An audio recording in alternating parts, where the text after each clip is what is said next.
cyanida dari dalam kontainer itu. Apakah sudah tahu itu cyanida? Oh ya, dari warnanya bisa kita tahu itu cyanida. Terima kasih.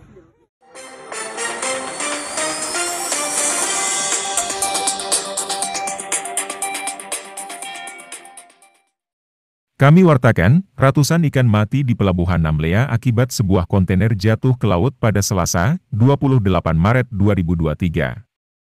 Isi kontainer tersebut ternyata bermuatan bahan kimia yang dikirim dari kota Makassar menuju Namlea, Kabupaten Buru. Dari penjelasan manajer operasional PT Pelni Cabang Ambon, Muhammad Asagaf, mengatakan bahwa muatan kontainernya terkonfirmasi itu kapur. Diberitakan, sebuah kontainer jatuh dari KM Dorolonda saat aktivitas bongkar muat, Selasa, 28 Maret 2023. Insiden jatuhnya kontainer hingga tercebur ke laut, itu terjadi di kawasan Pelabuhan Laut Namlea, Kota Namlea, Kabupaten Buru. Diwartakan, insiden tersebut terjadi dikarenakan tali slang dari KM Dorolonda terlepas saat melakukan bongkar muat. Di mana tali slang penghubung kontainer putus, akhirnya terlepas dan kontainer tercebur ke laut, ungkap Raden. Setelah dilakukan pembongkaran isi kontainer, diperoleh isinya diduga memuat bahan kimia sianida. Namun sejauh ini memang banyak hal yang harus kita benahi juga.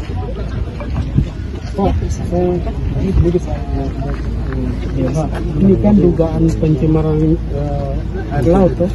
Apa langkah selanjutnya? Kan banyak ikan yang mati. Apakah dibersihkan atau bagaimana?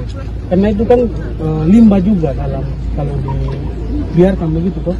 Langkah selanjutnya seperti apa soal bangkai-bangkai ikan dan lain-lain. Langkah-langkah konkret Pak yang diambil. Jadi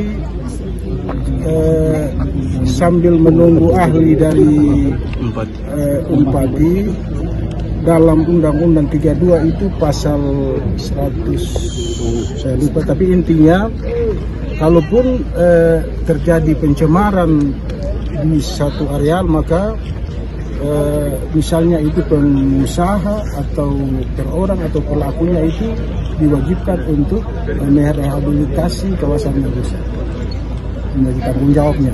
Tapi kita belum bisa berspekulasi seperti itu, menunggu hasil investigasi dari tim ahli dari Gakum nanti. Itu gaungnya mereka. Tapi yang semua dalam undang-undang seperti itu. Lalu langkah konkret itu maksudnya? Demikian kami wartakan, dari Namlea, Ika melaporkan. Ikannya pencemaran ini.